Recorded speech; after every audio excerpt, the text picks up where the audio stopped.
श्री परमात्मने नमः। श्रीमद् भागवत रसामृत श्री रामचंद्र डोंगरे जी महाराज द्वारा रचित भागवत रहस्य का नया संस्करण। अभी 10वां स्कंद चल रहा है। कल हमने भाग 67 श्रवण किया।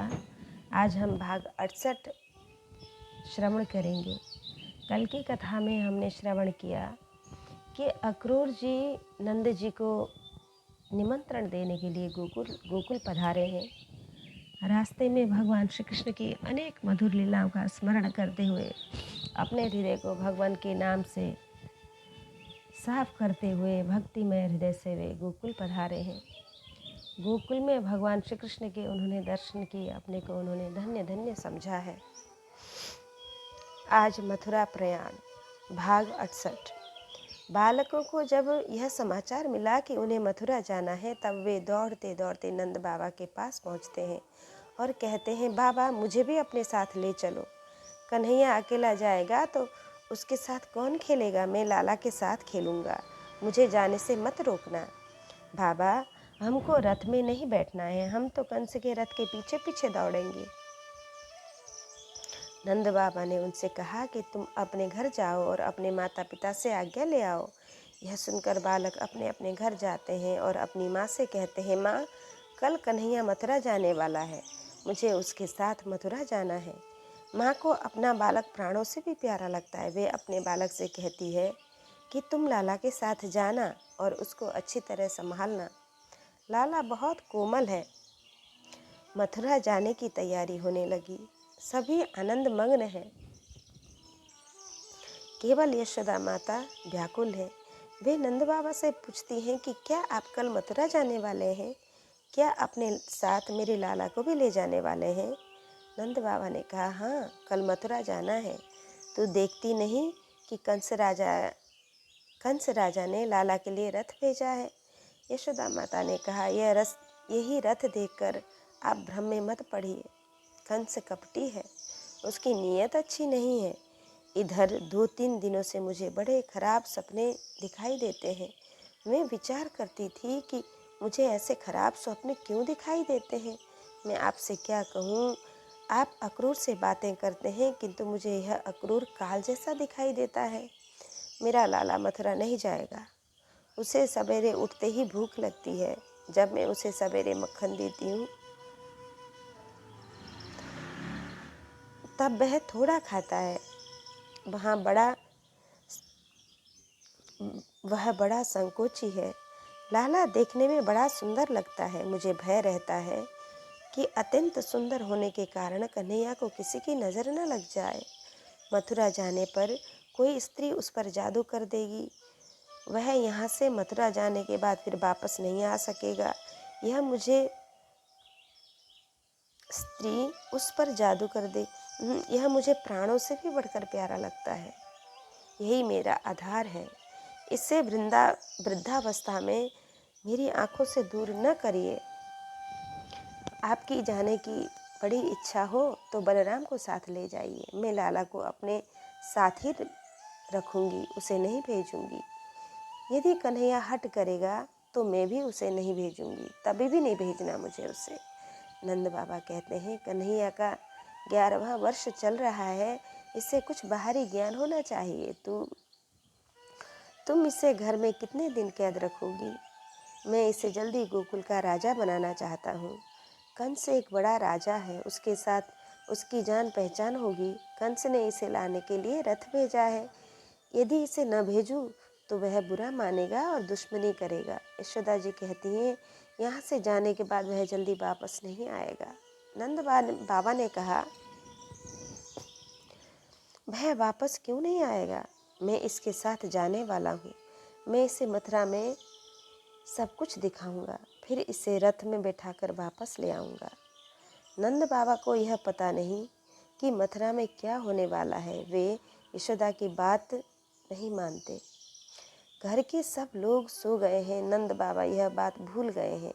उन्हें भी नींद आ गई है। आज यशोदा माता उद्विग्न है। उन्होंने बाल कृष्ण को बिछौने पर सुला दिया है। वे बारंबार उसकी पीठ थपथपाती हैं। उनके मस्तक पर हाथ फिराती हैं और सोचती हैं, आज यह मेरे बिछोने पर है, कल यहाँ नहीं होगा। मथुरा जाने के बाद क्या होगा, यह सोचकर यशोदा माता व्याकुल हो उठती हैं और रो पड़ती हैं। उनको निद्रा नहीं आती। उन्होंने बिछोना छोड़ दिया है। आधी रात का समय है, वे अपने आंगन में बैठ गई हैं। रात्रि काल में कन्हैया की नींद खुल गई। उन्होंने माता को बिछोने पर नहीं देखा। वे विचार में पड़ गए। मेरी माता मेरा बड़ा ध्यान रखती है, वह इस समय बिछोने पर नहीं दिखाई देती। वे माता को रात्रि काल में खोजने के लिए निकल पड़ते हैं। जब उन्होंने उसे घर में नहीं देखा तो बाहर निकल पड़े। उन्होंने देखा कि माता आंगन में बैठी बैठी रो रही है।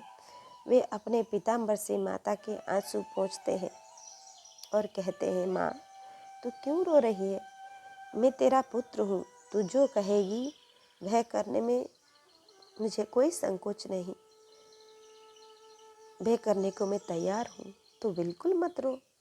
माता बोली, मुझे कुछ नहीं होता, किंतु कल तो जाने वाला है, इसका मुझे दुख है। मेरा कन्हैया मुझसे दूर न जाए, यह मेरी इच्छा है।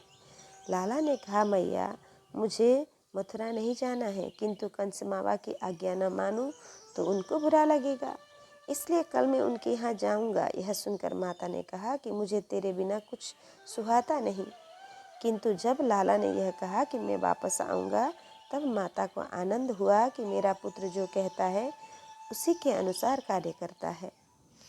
इसने मुझसे कहा है कि मैं फिर वापस आऊँगा।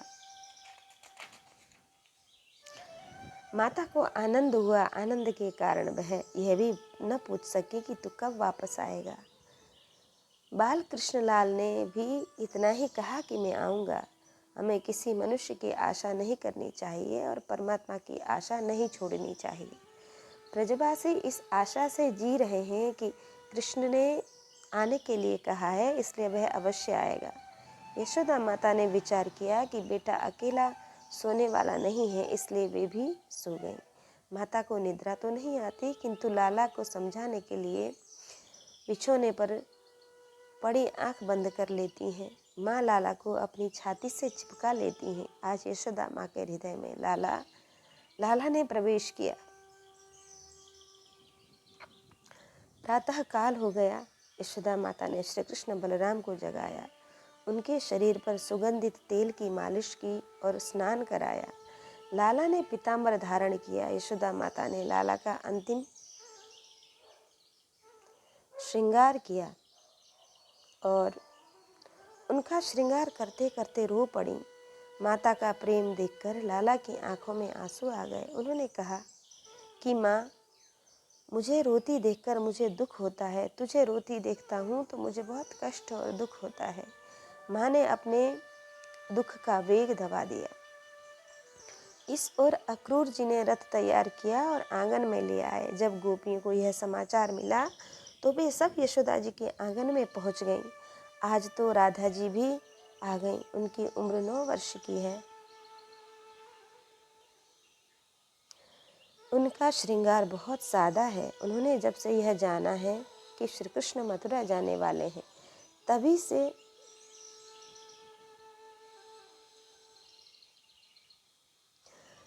मूर्छावस्था में है। कुछ गोपियाँ श्री राधा जी की सेवा में लगी हैं, कुछ रथ घेर कर बैठी हैं और कुछ अक्रूर से बातें करती हुई कहती हैं, अक्रूर जी आप कैसे हैं? आप क्या हमारा गोकुल गांव उजाड़ने आए हैं? हम आपसे सच कहती हैं कि जब श्री कृष्ण नहीं दिखाई देते तब गाय घास नहीं खाती, पानी नहीं पीती। आपको इन गायों की हाय लगेगी। क्या आपको हम पर दया नहीं आती? आपके चरणों में मैं वंदन करती हूँ। यदि आप कहेंगे तो मैं आपके घर आकर आपका छोटे से छोटा काम करूँगी। आप हमें श्री कृष्ण के वियोग में क्यों मार रहे हैं? श्री कृष्ण का वियोग हमें एक क्षण के लिए भी नहीं सहन होता। बिना कृष्ण के हमारा जीवन व्यर्थ है। गोपी अंदर ही अंदर बात करते करते कहती है कि इसकी बुआ ने बिना विचारे ही इसका नाम अक्रूर रखा है। यह तो बड़ा क्रूर दिखाई देता है। दूसरी गोपी ने कहा कि विधाता दो प्रेमियों को एक स्थान पर देख नहीं सकता। गोपी सेवा किस प्रकार करे यह समझ नहीं आता। मैं तो मूर्ख हूँ, पागल हूँ। मैं सारे दिन हरे कृष्ण हे कृष्ण याद करती हूँ। मथुरा की स्त्रियाँ बहुत सुंदर हैं, बहुत शिक्षित हैं। लाला की ऐसी सेवा करेंगी कि वह फिर गोकुल में वापस नहीं आएगा, हमें भूल जाएगा। श्री कृष्ण के बिना यह जीवन व्यर्थ है।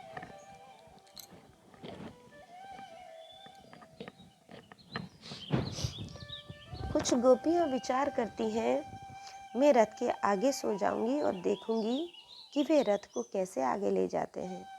अक्रूर जी ने गोपियों का प्रेम देखा, उनकी नज़र धरती पर गड़ी है और उन्होंने अपने दोनों हाथ जोड़ लिए हैं। यशोदा माँ श्री कृष्ण बलराम को भोजन कराती हैं।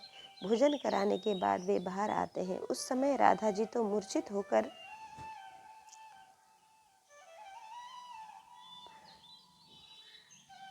जमीन पर पड़ी हैं। वे राधा जी के मस्तक पर हाथ रखते हैं और उनके कान में कहते हैं कि तुम और मैं एक ही है, अर्थात हम दोनों एक ही है। राधा ही श्री कृष्ण और श्री कृष्ण ही राधा हैं। केवल लीला के लिए दोनों स्वरूप प्रकट हुए हैं। आज तक मैं श्री राधा जी को खुश करने के लिए बांसुरी बजाता था। मैं गोपियों को खुश करने के लिए नाचता था। हे राधे, इस जगत में पाप बढ़ गया है। इस समय देश दुखी है। इस देश को सुखी करने के लिए, पृथ्वी का भार उतारने के लिए और धर्म की स्थापना करने के लिए मुझे मथुरा जाना है। मैं तो जा रहा हूँ, किंतु मैंने अपने प्राण तुम में रख छोड़े हैं। श्री राधे, मैं तुम्हें क्या दूँ? यह बांसुरी मुझे प्राणों से भी प्यारी है, यह मैं तुम्हें देता हूँ।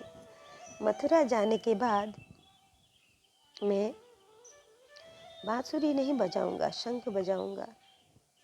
उन्होंने बांसुरी श्री राधा जी के हाथ में देते हुए कहा कि श्री राधे, तुम जब बांसुरी बजाओगी तो मैं दौड़ता हुआ तुमसे मिलने आऊँगा। यह सुनकर श्री राधा जी एक अक्षर भी बोल न सकी। श्री कृष्ण ने गोपियों से कहा, यदि तुम रोगी तो मेरे प्रस्थान में अपशकुन होगा, इसलिए रोना मत। मैं तुम्हारा प्रेम जानता हूँ।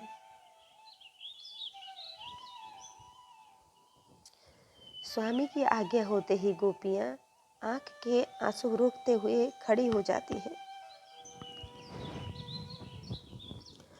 अक्रूर जी ने कहा कि मैं आप सबसे आज्ञा चाहता हूँ। गोपियाँ परमात्मा को मनाती हुई कहती हैं कि हे प्यारे, हमारा नियम है, हम तुमको प्रतिदिन मक्खन मिश्री देती हैं, वह तैयार रखा है, तुमको अधिक नहीं रोकना है, इसे खाकर मथुरा जाओ। दूसरी गोपी कहती है, मेरा नियम है कि मैं प्रतिदिन सायंकाल श्री कृष्ण को तिलक करती हूँ, लाला की आरती उतारती हूँ। आप अपने प्रस्थान करने के पूर्व 2 घड़ी के लिए पधारिए, मैं आपको अधिक नहीं रोकूंगी। गोपी प्रेम का बहुत सुंदर वर्णन किया गया है। प्रभु ने सबको आश्वासन दिया और बलराम जी के साथ रथ में बैठे।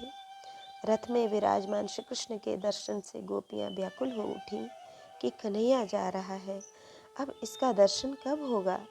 गोपियों के दबाए हुए आंसू बाहर छलक पड़े। सब ने हाथ उठाकर कहा कि हे गोविंद, हे दामोदर, हे प्राण प्यारे, आप जल्दी वापस आना।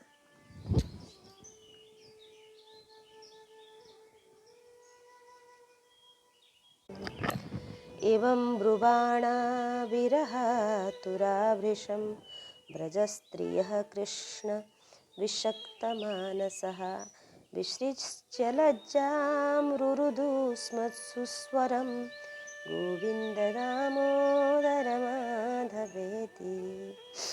हे दामोदर, हे गोविंद, हम तुम्हारे ही आधार पर जी रही हैं, हमारा त्याग न करना। प्रभु ने अक्रूर की ओर देखा और रथ चलाने का इशारा किया। जब अक्रूर जी ने रथ चलाया तो गोपियाँ बहुत व्याकुल हो गईं और बोल पड़ी, अक्रूर अक्रूर, तू हमें गोविंद के दर्शन करने दे, हमने अभी इनके दर्शन नहीं किए। अक्रूर, तू क्या क्रूर हो गया है, तुझे हम पर दया नहीं आती। अक्रूर ने रथ आगे बढ़ाया, कुछ गोपियाँ मूर्छित हो गईं। अब तक यशोदा माता धीरज रखकर वहाँ खड़ी थीं। उनका लाडला कन्हैया जा रहा है। उन्होंने कहा कि मेरे लाला को कोई क्यों नहीं रोकता। उस समय यशोदा माता को लोक लज्जा का कुछ ख्याल नहीं रहा और वे रथ के पीछे पीछे दौड़ने लगी। प्रभु ने देखा कि मेरी माता दौड़ती हुई आ रही है। वे रथ से नीचे उतर पड़े। यशोदा माँ ने उनसे कहा, बेटा, मेरी इच्छा थी कि तू मेरी आँख से दूर न जा। मैंने तुझे आनंदमय रूप में देखने का हमेशा प्रयत्न किया है। अब तुझे मथुरा जाने की इच्छा हुई है, इसलिए मैं तुझे रोकती नहीं। तेरा सुख ही मेरा सुख है। लाला, तो ऐसा है कि तुझे याद कर सब रोते हैं, तुझे याद करके सब रोते हैं। मैं भी तुझे याद कर रोऊंगी। रोने में अत्यंत सुख है। परमात्मा का स्मरण करते करते जो उनके वियोग में रोता है, उसके दुख का अंत हो जाता है। यह जीव अनेक जन्मों से रोता ही आया है। कोई धन के लिए रोता है तो कोई कीर्ति के लिए रोता है। यह जीव किसी दिन परमात्मा के लिए नहीं रोता। यशोदा माता कहती हैं कि मैं तुझे याद करके रोऊंगी। उन्होंने लाला का हाथ दाऊ जी के हाथ में देते हुए कहा, बेटा, तू बड़ा है, तू इसे संभालना। मेरी इच्छा है कि कन्हैया कहीं इधर उधर न जाए और यह यदि कहीं हट करे तो तू उसे खुश रखना। माँ ने लाला से कहा, बेटा, आज तक मैंने तुझसे कुछ कहा नहीं और मेरी कुछ कहने की इच्छा भी नहीं है, किंतु तू जा रहा है इसलिए कहती हूँ कि तू मुझे माँ माँ कहकर बुलाता है तो लोग यह बात करते हैं कि मैं तेरी माँ नहीं हूँ, तेरी माँ देवकी है, मैं तेरी दासी हूँ, तेरी धाय हूँ। बेटा, मैंने तो तुझे दूध पिलाया है, मैं अधिक कुछ नहीं जानती, केवल इतना ही जानती हूँ कि मैंने तुझे प्रेम किया है और पाल पोस कर बड़ा भी किया है। मैं केवल यही इच्छा रखती थी कि लाला को कोई तकलीफ न हो। इसे छोड़कर मैंने कोई दूसरा विचार किया ही नहीं। बेटा, आज तो मुझे याद आता है कि मैंने एक बार तुझे ओखली से बांधा था। यह मेरी भूल थी, इसलिए तेरी वह माँ क्षमा मांगती।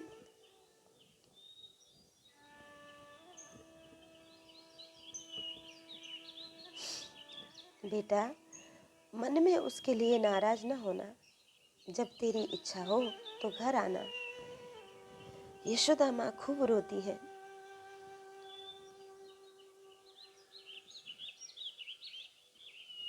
घर की गाय रोती है और वृंदावन के पशु पक्षी भी रोते हैं।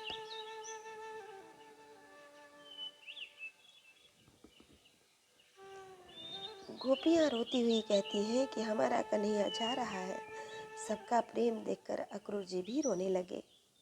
श्री कृष्ण बार बार माँ के चरणों में वंदन करते हैं और कहते हैं, माँ, आज तूने कहा तो कहा, फिर ऐसा न कहना। लोग चाहे जो कुछ कहें, किंतु कन्हैया तो तेरा ही है। तू मेरी माँ है और मैं तेरा पुत्र हूँ। माँ, तूने प्रेम से बांधा है, यह तेरा यह प्रेम कन्हैया कभी नहीं भूलेगा। माँ, मैं आऊँगा। माँ, तू मत रोना। माँ, मुझे आशीर्वाद दे। माँ लाला को छाती से लगाकर आलिंगन करती है। श्री कृष्ण बलराम रथ में बैठ गए और रथ चल पड़ा। यावदा लक्ष्यते केतुर्यावद्रेणुः रथस्य च अनुप्रस्थापितात्मानो लेख्यानीवोपलक्षितः। श्री सुखदेव जी महाराज वर्णन करते हैं कि कन्हैया निष्ठुर नहीं है, वह बहुत दयालु है, वह अतिशय प्रेम करता है। श्री कृष्ण प्रेम की मूर्ति है। प्रभु ने विचार किया कि ब्रजवासी मेरा बहुत ध्यान रखते हैं, इसलिए वे मेरे स्वरूप को प्राप्त होंगे। ध्यान संयोग में नहीं, वियोग में ही होता है। श्री कृष्ण अपने सतत ध्यान के लिए ही वियोग देते हैं। कुछ संत ऐसा कहते हैं कि जब श्री कृष्ण का रथ आगे बढ़ा, तब जितनी गोपियां रथ के पीछे पीछे दौड़ती रहती थीं, उतने ही श्री कृष्ण के रूप में प्रकट हो गए। श्री कृष्ण एक गोपी के कान में कहते हैं, तू मुझे कहीं छिपा दे, मुझे अब जाना नहीं है, तू किसी से यह मत कहना कि मैं यहाँ हूँ। इससे कुछ गोपियों को यह अनुभव होता है कि श्री कृष्ण मेरे लिए रथ से उतर पड़े हैं। किसी को ऐसा प्रतीत होता है कि वे मेरे साथ ही हैं, किसी को ऐसा लगता है कि वे मेरे घर आए हैं। इस प्रकार गोपियों की आँखों में श्री कृष्ण है, उनके हृदय में श्री कृष्ण है, उनके रोम रोम में श्री कृष्ण है। गोपी कृष्ण रूपा है। भक्त और भगवान दोनों अंदर से एक ही होते हैं। वे गोपियों को ऐसा ही अनुभव कराते हैं। वही रंग में वियोग होता है और अंत रंग में संयोग होता है। अक्रूर जी यमुना जी की धारा तक रथ ले आए। श्री कृष्ण बलराम रथ में विराजमान है। अक्रूर जी यमुना में स्नान कर मध्याह्न की संध्या करते हैं। उस समय उन्हें यमुना जी में श्री कृष्ण दर्शन का लाभ मिलता है।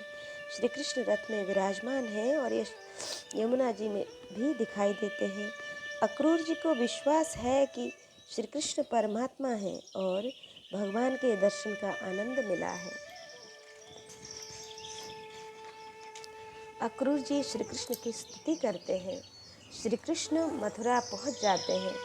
नंद बाबा ने मथुरा के बाहर एक बगीचे में मुकाम किया है। श्री कृष्ण ने अक्रूर जी से कहा कि मुझे भी इसी बगीचे में रहना है। अक्रूर जी की बड़ी इच्छा थी कि श्री कृष्ण मेरे घर पधारें और मेरा घर पवित्र हो जाए, किंतु श्री कृष्ण ने कहा कि काका, मामा की खबर लिए बिना मुझे किसी के घर नहीं जाना है। कंस मामा की खबर लेने के बाद मैं आपके यहाँ आऊँगा। अक्रूर जी राजमहल में गए हैं और कंस को खबर दी है कि मैं श्री कृष्ण और बलराम को ले आया हूँ। वे दोनों गांव के बाहर बगीचे में ठहरे हैं। वे कल आपसे मिलेंगे। यह सुनकर कंस बहुत खुश हुआ। इस ओर श्री कृष्ण बलराम बगीचे में आते हैं। नंद बाबा लाला की प्रतीक्षा करते हुए बैठे हैं। उस समय कन्हैया को वहाँ आया देखकर सबको आनंद होता है। नंद बाबा ने लाला को गोद में उठा लिया और प्यार करते हैं। यशोदा माता ने लाला को रास्ते में खाने के लिए उनको पसंद आने वाली सुंदर सामग्री दी है। वे अपने बाल मित्रों के साथ भोजन करने बैठे हैं। श्री कृष्ण के जीवन में यह पहला अवसर है।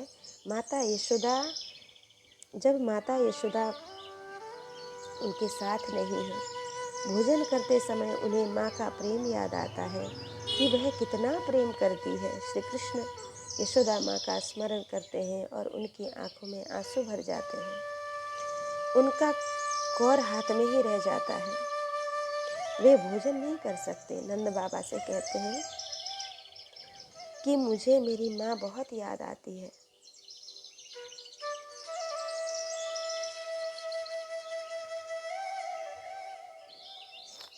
मेरी माँ बहुत भोली है, वह घर में बैठकर रोती होगी।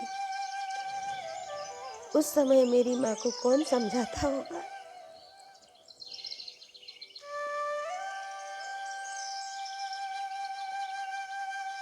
भक्ति इस प्रकार करो कि भगवान तुम्हें किसी दिन याद करे। यह जीव ईश्वर का स्मरण करे तो साधारण भक्ति है, किंतु ऐसा प्रेम करो कि भगवान किसी दिन जीव का स्मरण करे तो वह भक्ति है। किंतु ऐसा प्रेम करो कि भगवान किसी दिन जीव का स्मरण करे तो वह भक्ति है। यशोदा माता का प्रेम ऐसा ही है कि श्री कृष्ण भोजन नहीं कर सकते। श्री कृष्ण को गाय याद आती है। वे जब से गोकुल से अलग हुए तब से गाय घास नहीं खाती, पानी नहीं पीती, नज़र गड़ा कर रंभाती है। वे कहती हैं कि हमारा गोपाल अदृश्य हो गया है, वह कब लौटेगा। गाय लाला का रास्ता देख रही हैं। वे चारा नहीं खाती, यदि गाय उपवास करें तो उनका नौकर किस प्रकार भोजन करे? श्री कृष्ण ने कहा, मुझे आज कुछ भोजन नहीं करना है। नंद बाबा ने बहुत आग्रह किया कि बेटा थोड़ा तो खा लो। श्री कृष्ण ने कहा कि बाबा, मैं सवेरे घर से निकला तो मेरी माँ ने मुझे खूब खिला दिया था। अब मुझे जरा भी भूख नहीं। रास्ते में सब वहाँ सो गए। प्रातःकाल हो गया है, सबने स्नान कर लिया है। ग्वाल बाल मित्रों ने लाला से कहा कि कन्हैया, तू हमको मथुरा नहीं दिखाएगा? मथुरा देखने के लिए सब नंद बाबा की आज्ञा लेने गए हैं। नंद बाबा ने उन्हें समझाते हुए कहा कि तुमको मथुरा देखना ही हो तो जाओ, किंतु शरारत मत करना। तुम जानते हो कि यहाँ यह बड़ा शहर है और कंस राजा की राजधानी है। यहाँ कंस राजा की जय बोलनी पड़ेगी। लाला की जय बोलने पर यदि किसी को बुरा लगे तो क्या होगा? तुम सब अंधेरा होने के पहले ही वापस आ जाना।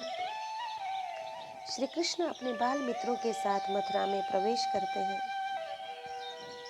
बालकों को रोज लाला की जय बोलने की आदत है। उनको ऐसा लगता है कि कन्हैया हमें बहुत देता है और हम उसे कुछ नहीं देते, इसलिए वे चाहे लाला बाहर हो या घर में हो, लाला की जय बोलते हैं। मथुरा में लाला की जय बोलने के लिए नंद बाबा ने मना किया था, किंतु लड़के यह भूल गए। जब लाला ने महाद्वार में प्रवेश किया तब वे श्री कृष्ण कन्हैया लाल की जय, दाऊजी महाराज की जय, श्री कृष्ण और बलराम का जय जयकार करते हैं। जय जयकार के वे शब्द मथुरा के स्त्रियों के कान में पड़ते हैं। वे सब अपना काम छोड़कर दर्शन की आतुरता से दौड़ती हुई आती हैं। जो स्त्रियां भोजन कर रही थीं, वे हाथ में कौर लेकर दौड़ पड़ीं। सारे नगर में 11 वर्ष के कृष्ण के दर्शन की आतुरता बढ़ी हुई है। मनाम सीतासामरविंदलोचनः प्रगल्भलीलाः सीतावलोकनै जहारमत्तद्विरदेन्द्र विक्रमो दृशां ददिच्छी रमणात्मनोत्सवम। प्रभु ने प्रथम दर्शन में ही प्रत्येक का मन जीत लिया। राजमार्ग से जाते समय रास्ते में कंस का धोबी मिला। यह रामावतार का जीव है। इसने श्री जानकी माता की निंदा की थी। श्री सीताराम बहुत सरल हैं। उन्होंने निंदा करने वाले को जरा भी दंड नहीं दिया। निंदा करने वाले को धोबी के घर जन्म लेना पड़ता है। कंस का धोबी दुष्ट जीव है। वह बहुत अकड़ कर चलता है। उसने कपड़ों की गठरी अपने सहायक के सिर पर रख दी है। श्री कृष्ण ने धोबी से कहा कि तुम बहुत कपड़े ले जा रहे हो, क्या इसमें से थोड़ा मुझे और मेरे मित्रों को दे दोगे? धोबी ने अकड़ कर कहा, तुम्हारे बाप दादाओं ने क्या कभी ऐसा कपड़ा नहीं देखा? ये कंस महाराज के कपड़े हैं। तुम इसे क्या समझो? यह तुम्हारा गोकुल गांव नहीं है। सिपाही को बुलाकर तुमको पकड़वाऊंगा। धोबी प्रभु श्री कृष्ण की बहुत निंदा करने लगा। यह सुनकर बलराम जी को बहुत बुरा लगा। उन्होंने लाला से कहा कि इसे मरने का सन्निपात हो गया है, तू इसे मार। बड़े भाई की आज्ञा मानकर श्री कृष्ण दौड़ पड़े और धोबी के मुख पर एक थप्पड़ मारा। राजा का नियम है कि मनुष्य जिस अंग से अधिक पाप करता है, उसी अंग को अंत समय में अति सजा मिलनी चाहिए। धोबी ने अपने मुख से अधिक पाप किया है, इसलिए उसके मुख पर थप्पड़ मारा गया है। उससे उसका सिर और धड़ अलग हो गया। धोबी के नौकर कपड़े की गठरियां फेंक कर भाग गए। लाला ने कहा कि मित्रों, यह गठरियां खोलो। मित्रों ने घबरा कर लाला से कहा कि कन्हैया, नंद बाबा ने कहा है कि जरा भी शरारत मत करना।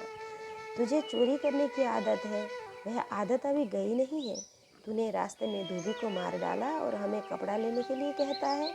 कन्हैया कहता है, मैं चोरी नहीं करता, यह सब मेरा है, मैं मालिक हूँ।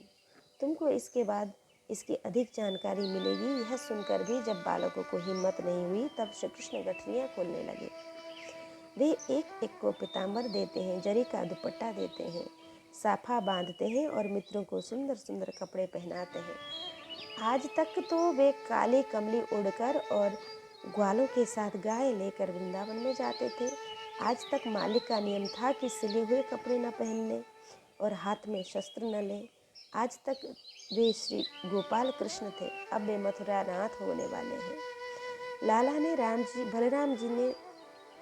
और बलराम जी ने सुंदर कपड़े पहने। बालक बहुत खुश हो गए। रास्ते में कुब्जा मिली। वह कंस की सेवा करती थी और शरीर में 3 जगहों से टेढ़ी थी। वह हाथ में चंदन का कटोरा लेकर जा रही है। प्रभु ने उससे चंदन मांगा। कुब्जा ने चंदन दे दिया। चंदन हृदय को शीतल करता है। प्रभु ने विचार किया कि इसने चंदन देकर मेरी शोभा बढ़ा दी, इसको सुंदर रूप दे दूं। प्रभु ने कुब्जा के पग पर अपना पग रखा और उसकी मुट्ठी पकड़कर ऐसा झटका दिया कि उसके तीनों अंग सीधे हो गए। बुद्धि 3 जगह से टेढ़ी होती है, अर्थात बुद्धि के 3 दोष होते हैं, काम, क्रोध और लोभ। जिसकी बुद्धि टेढ़ी होती है उसका मन टेढ़ा होता है, जिसका मन टेढ़ा होता है उसकी आँख टेढ़ी होती है और जीवन टेढ़ा होता है। कंस की सेवा करने से बुद्धि टेढ़ी होती है, वह श्री कृष्ण के सम्मुख आने पर सीधी हो जाती है। श्री कृष्ण बुद्धि के पति हैं और सद्गुरु बुद्धि के पिता। सद्गुरु बुद्धि को प्रभु के साथ विवाह करते हैं। स्त्री अपने पिता के पास सुखी होती है और पति के पास भी सुखी होती है। जो स्त्री अपने पिता या पति को छोड़कर भटकती है वह दुखी होती है। जो बुद्धि सद्गुरु को छोड़कर बाहर जाती है उसे रास्ते में 5 विषय मिलते हैं। वह उनसे जबरदस्ती विवाह करती है, इसलिए बुद्धि टेढ़ी हो जाती है। वह परमात्मा के पास जाने पर सीधी हो जाती है। तुम अपनी बुद्धि परमात्मा के साथ विवाहित होने तक किसी संत की सेवा में रखो। बुद्धि को स्वतंत्र रखना अच्छा नहीं है। बुद्धि में अनेक दोष होते हैं और मनुष्य को अपने दोष ही गुण जैसे दिखाई देते हैं। प्रभु ने कुब्जा का उद्धार किया है। वे राजमार्ग से जा रहे हैं। बड़े बड़े महाजन लोग दुकान में बैठे हैं। 2 महीने बाद भाव बढ़ेगा या घटेगा इसका विचार वे कर रहे हैं। अनेक लोग बुद्धि का उपयोग धन के लिए करते हैं, किंतु जो बुद्धि का उपयोग परमात्मा के लिए करता है वही बुद्धिमान है। इन वैश्यों ने विचार किया कि आज कुछ खर्च करें तो कल लाभ होगा। वे दुकान से बाहर निकल पड़ते हैं और हाथ जोड़कर भगवान से कहते हैं कि यह आपकी दुकान है। नमस्ते नमस्ते। भगवान कहते हैं कि हम सब समझते हैं। वैश्य लोग प्रभु को अपनी दुकान में ले जाते हैं। उन्होंने प्रभु को कुछ और न देकर 5 सुपारी ही दी। भगवान ने कहा कि तुम्हारी जो इच्छा वह मुझसे मांग लो। वैष्णव ने कहा, पहली कृपा यह कीजिए कि लक्ष्मी जी हमारे घर पधारें। दूसरे के घर में न जाएं। प्रभु ने कहा कि जहाँ वैराग्य है वहाँ भक्ति है। इस पर वैष्णव ने कहा कि हमको वैराग्य की जरा भी ज़रूरत नहीं है, हमें लक्ष्मी दीजिए। प्रभु ने वैश्यों का उद्धार किया। वैश्यों ने कहा, पहली कृपा यह कीजिए कि लक्ष्मी जी हमारे घर में आए, दूसरे के घर में न जाएं। प्रभु ने कहा, जहाँ वैराग्य है वहाँ भक्ति है।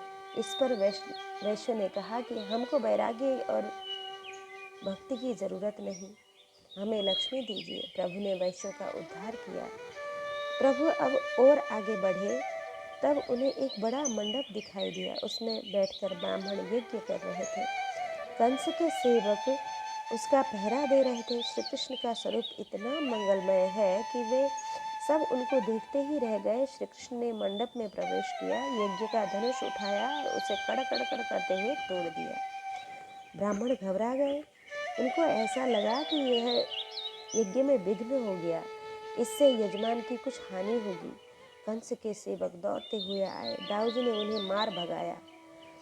उन सब ने महल में जाकर कंस को सारी खबर दी। यह समाचार सुनकर कंस बहुत क्रोधित हुआ। मृत्यु की छाया पड़ने पर स्वभाव बदल जाता है। श्री कृष्ण बलराम अपने मित्रों के साथ बगीचे में लौट आए। नंद बाबा ने पूछा, लाला तुमने कोई शरारत तो नहीं की? श्री कृष्ण ने कहा, बाबा हमने कोई शरारत नहीं की। सब मुझसे पूछते रहे कि तू किसका पुत्र है। मैंने कहा कि मैं नंद बाबा का लड़का हूँ, यशोदा माता का पुत्र हूँ। बाबा, इस नगर के लोगों ने यह जान लिया कि मैं आपका पुत्र हूँ। सबने मुझे अच्छे अच्छे कपड़े दिए और मेरे मित्रों को भी दिए। नंद बाबा ने समझा कि आज तक यादवों से हमारा अच्छा संबंध था, इसलिए सबने अच्छा व्यवहार किया है। आज तक मैंने उनको बहुत कुछ दिया है। मेरा कन्हैया पहली बार यहाँ आया है, इसलिए उसे यह सब दिया होगा। कंस ने सभा बुलाई। कंस का हुक्म होते ही एक सेवक दौड़ते दौड़ते नंद बाबा को बुलाने गया। नंद बाबा ने दरबार में जाते जाते लाला से कहा, लाला, बहुत बड़ा दरबार है, मैं जाता हूँ। तुझे आना हो तो पीछे आना, किंतु वहाँ जाकर शांति से बैठना, शरारत मत करना। कन्हैया ने कहा कि बाबा, मैं शरारत नहीं करता, किंतु हम लोग गांव में रहते हैं, इसलिए लोग हमको चिढ़ाते हैं। मेरे मित्र मुझे बहुत प्यारे हैं, यदि कोई इन्हें सताएगा तो मैं उसे मारूंगा। नंद बाबा दरबार में गए और वहाँ उन्होंने कंस राजा से भेंट की और जो वो भेंट लेकर आए थे वो भेंट भी दे दिया। इस ओर श्री कृष्ण बलराम अपने बाल मित्रों के साथ निकले। उन्होंने रास्ते में कुबलया पीड़ नाम के हाथी को मारा। कुबलया पीड़ हाथी को मारा। इसके बाद सब सभा में गए और उन्हें बड़ा आनंद हुआ।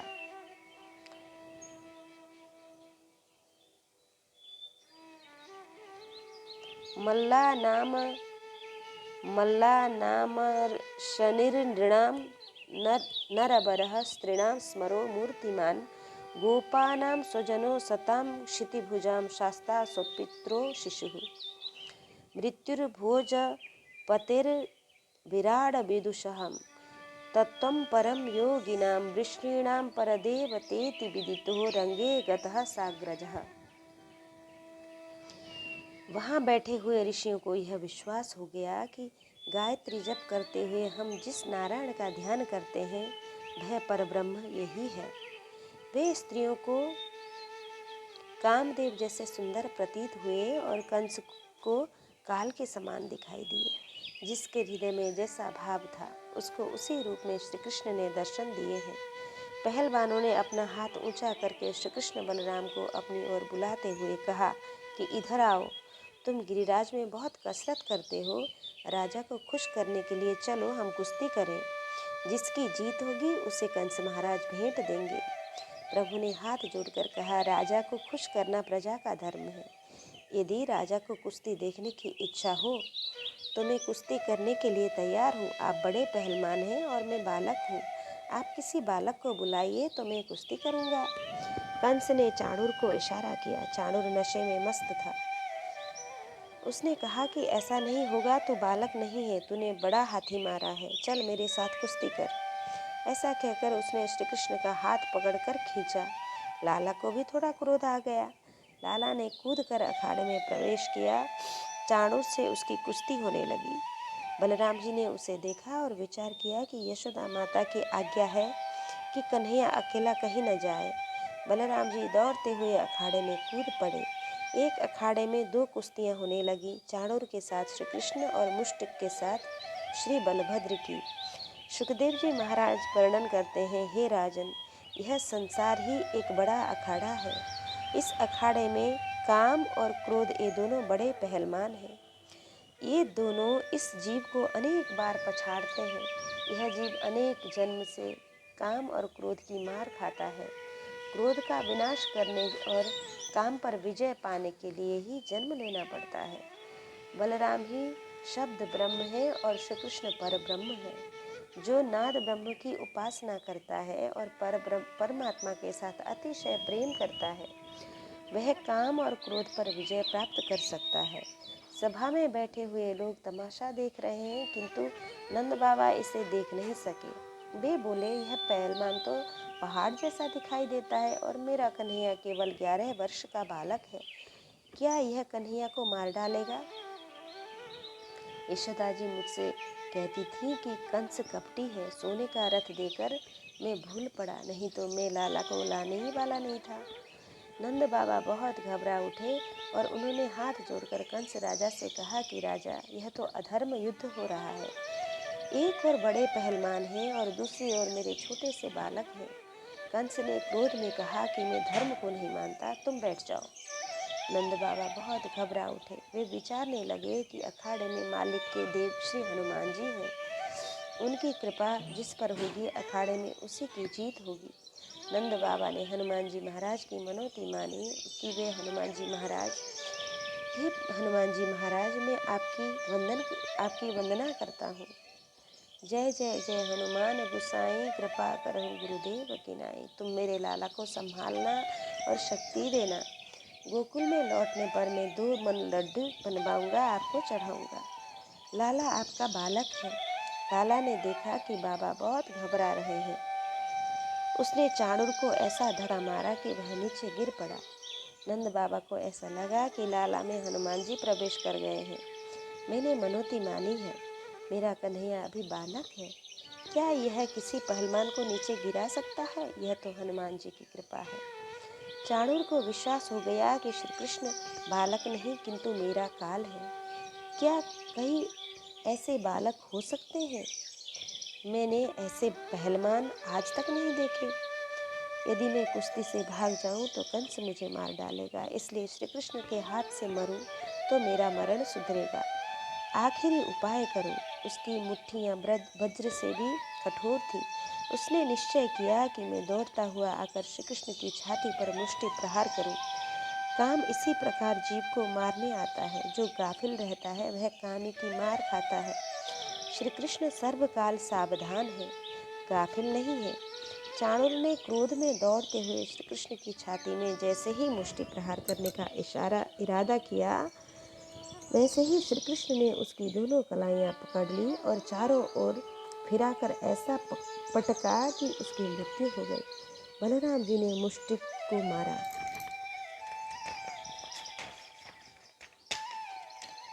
कंस राजा ने अपने सिपाहियों को हुक्म दिया कि जब वे पहलवान बालकों को मारे तो बाजा बजाना। बाजे बजने लगे। यह देखकर कंस राजा ने कहा कि बाजा बजाना बंद करो और इन दोनों बालकों को पकड़कर जेल में डाल दो। बलराम जी ने कहा कि मामा को मरने की बहुत जल्दी है, इसलिए उन्हें अक्ल नहीं आती। श्री कृष्ण में अनंत शक्तियाँ हैं। उनमें 2 मुख्य हैं, निग्रह और अनुग्रह। प्रभु ने इन शक्तियों का परिचय दिया। कुब्जा को सीधा बनाना अनुग्रह शक्ति है और कुश्ती करते करते पहलवान को मारना निग्रह शक्ति है। बलराम जी ने कहा, तूने दोनों शक्तियों का परिचय दिया है तो भी मामा को अभी अक्ल नहीं आती। अब तो इसे मार डाल तो अक्ल आएगी। जब बड़े भाई ने कहा तब श्री कृष्ण वहाँ से कंस की ओर दौड़ पड़े। उन्हें अपनी ओर आता देख कंस घबरा उठा और बोला कि मेरा काल आया, मेरा काल आया। उसके सिर पर जो मुकुट था वह एकदम नीचे गिर पड़ा। श्री कृष्ण ने उसके माथे के बाल पकड़ लिए और कहा कि तूने रास्ते में मेरी माँ के बाल पकड़े थे, इसलिए मैं तुझे मारूंगा। घबराया हुआ कंस बोल नहीं पाया। श्री कृष्ण ने चारों ओर घुमाकर ऐसा पछाड़ा कि वह मर गया। प्रभु ने कंस राजा को सद्गति दी। उन्होंने कंस को मारा नहीं बल्कि तार दिया। परमात्मा श्री कृष्ण के साथ संबंध रखने से जीवन और मरण दोनों मंगलमय बनते हैं। परमात्मा के साथ संबंध रखने पर लक्ष्मी भी मिलती है। बिना संबंध के स्नेह नहीं होता, संबंध से ही भाव पैदा होता है। गांव में सभी के घर बुखार आता होगा, किंतु हम सभी के यहाँ नहीं जाते। जिसके साथ संबंध होता है उसके यहाँ जाते हैं। लोग परमात्मा से संबंध जोड़ते हैं, ईश्वर से कोई भी संबंध नहीं जोड़ता। परमात्मा को पिता मानो, तुम बालक बनो। परमात्मा को स्वामी मानो, तुम सेवक बनो। यदि कुछ लोगों को संकोच हो तो परमात्मा कहते हैं कि तू मेरा बाप बन, मैं तेरा बेटा बनने को तैयार हूँ। मुझे एक ग्रंथ में ऐसा पढ़ने को मिला कि परमात्मा पत्नी भी होती है। संत सखुआ बाई को पंढरपुर में भगवान के दर्शन करने की तीव्र इच्छा थी, किंतु पति और सास उसे जाने नहीं देते थे। उस समय ईश्वर संत सखुबाई के लिए पत्नी भी बन गए। भगवान सब बन सकते हैं, फिर भी सबसे अलग रहते हैं। कंस राजा ने तो श्री कृष्ण के साथ वैर का संबंध स्थापित किया था, किंतु वैर से भी वह श्री कृष्ण का ध्यान धरता था।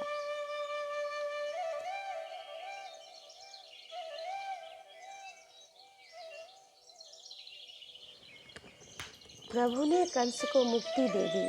श्री कृष्ण के क्रोध में भी प्रेम भरा होता है, उनकी मार में भी प्यार है। उन्होंने कंस के त्रास से अपनी जन्मभूमि मथुरा का उद्धार किया। कंस के मरने पर सब बालक कृष्ण कन्हैया लाल की जय जयकार करने लगे। सब प्रसन्न हो गए। इसके बाद उनकी प्रजा ने सुंदर हाथी सजाकर उस पर श्री कृष्ण बलराम को बिठाया। इस प्रकार यादवों ने जुलूस निकाला। आज हमने श्रवण किया भाग 68, जिसमें भगवान श्री कृष्ण ने चाणूर, मुष्टिक और अनेक राक्षसों का वध करते हुए कंस को सद्गति दी।